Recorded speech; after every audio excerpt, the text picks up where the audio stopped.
Hey there, YouTube. California Prepper. Sorry for the hoarse voice. Up here in Northern California, we're actually getting a little bit of snow in the valley. Pretty low in the valley, actually. So it's a little nipply out there and a little under the weather. Been out there the last few days. Actually, been up the hill with the in-laws, and it's got me a little hoarse. Anyhow, I've been wanting to do this video for the last couple days. I had been recommended I guess a movie, a film, or a docudrama, I guess you could call it, by the Miami Prepper one, Miami Prepper, Jose, great guy. If you guys don't follow him, you need to go check him out. This guy's probably one of the smartest guys I know that I follow. He is just he thinks everything out. You know, he's not one of those, like he likes to call them, those YouTube rambuis. He's a great guy, great channel, and he likes to make you think, and I like that about it. I like to think. You know, I don't watch reality TV. Don't really watch TV too much unless it's, documentaries or stuff about history. Stuff about what's going on in the world now. I like to learn, and you can always learn from history. As we all know, history likes to repeat itself, so I find myself watching a lot of documentaries, a lot of docudramas, and the latest one, the American Blackout, which I hadn't even heard of. I missed it because, like I said, I don't watch TV at all. But I had heard a couple people mention it, and he did a video on it, and I thought, man, if Jose's watching it and he likes it, man, I gotta watch it. So I went and I checked it out, and Nat Geo, round of applause. You guys did a great job. Really scary, real type event. I mean, it was only the power going out, yet just the power going out, caused so many other problems within itself. It's just, it's crazy, and it really puts it in perspective. So I wanted to do a video and ask anybody else that's seen the docudrama what they thought about it, if they learned anything from it, if perhaps it made you rethink anything. What I loved about it the most is, they showed it from several different perspectives. It wasn't just one person's perspective. They had the upper class couple in what was it, a Manhattan high rise or something. They had the prepper and his family, which was awesome. Everybody thought, oh, there's a prepper, he's gonna do great, have no problems at all. Which of course we seen that wasn't true.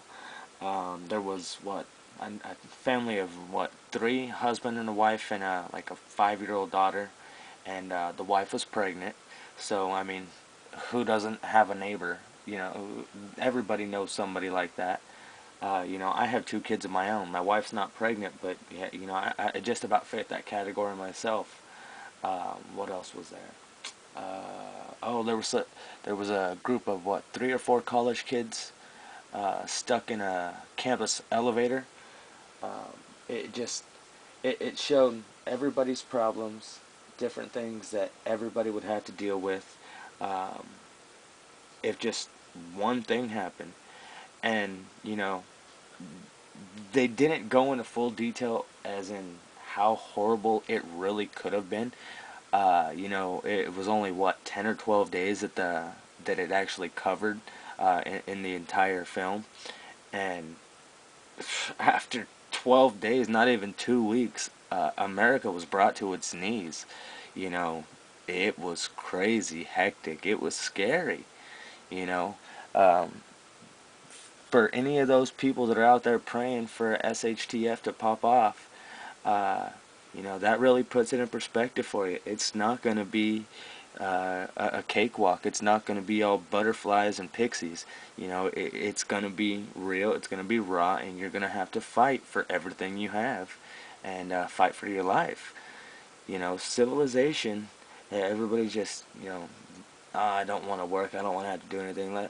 I wish the world would go to hell. You know, even I've thought it a couple times, you know, just being a smartass, you know, because I don't want that. I do not want the world to end. I want my kids to grow up and have a great life. I want them to have kids. I want to be a grandparent, you know. But I just don't see the probability of that happening, you know. But I hope. Everybody can hope. Everybody can pray, right? If you don't have hope, you don't have anything. But this just put it in perspective that America has no failsafe. We have no backup. You know, if our power system goes down, we are screwed. You know, unless you have a generator and you have a shit ton of gas, and even then, eventually you're gonna run out. So, you know, unless it comes back on like it did there, it's gonna get crazy, and it's gonna get crazy fast. As you can see, 10, 12 days in, and America was just, it was crazy. And like I said, it didn't even go into, you know, if the power had stayed off any longer, if, you know, all of our nuclear reactors would have started heating up, and, uh, man, that would have been a disaster in itself.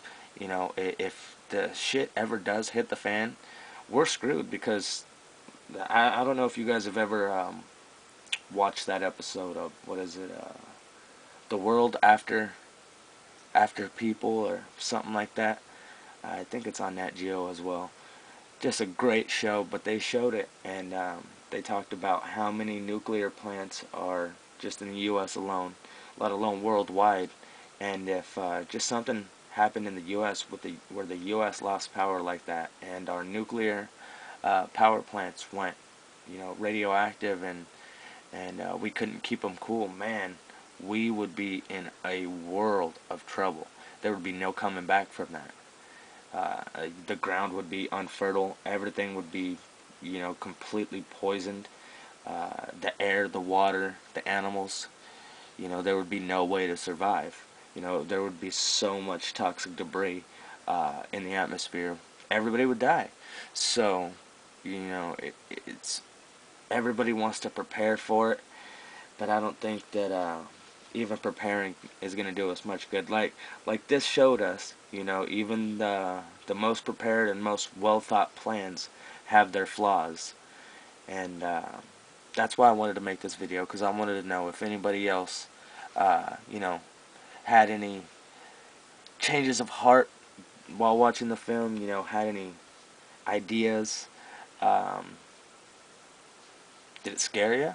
Did it, you know, if you don't prep, are you thinking about putting back, you know, just a little bit of food and water? Are you thinking about, you know, starting to prep? Are you thinking about, if you're a prepper, are you thinking, man, this might not be worth it anymore? You know, tell me what you guys are thinking after watching that, because it was interesting. It really was. I really enjoyed watching it. I don't know if that's a good thing or not. Uh, but it was definitely a learning experience. I watched it again a second time with the wife, and the second time I took a couple notes, and man, it just blew my mind uh, how easily it could happen. You know, like I said, America has no fail-safes. We have no backups. We have, you know, nothing to prevent this from really happening. And not to mention, if another country decided, you know, at our weakest point to say, hey, you know, let's knock America off its mantle, because, you know, let's be honest here, the rest of the world does not like America. You know, I don't want to say I don't know why, because, you know, our government is not the fairest, I guess you could say. Definitely not the worst, but it's not the fairest. And just, man, I know if I ever go anywhere in the world, you know, I go to Europe, I go anywhere, I'm Canadian, eh? They hate us Americans. I'm proud to be an American when I'm here, but man, over there, it could really get you in some trouble, and that's really. Alright, sorry guys, ran out of room. Keep going.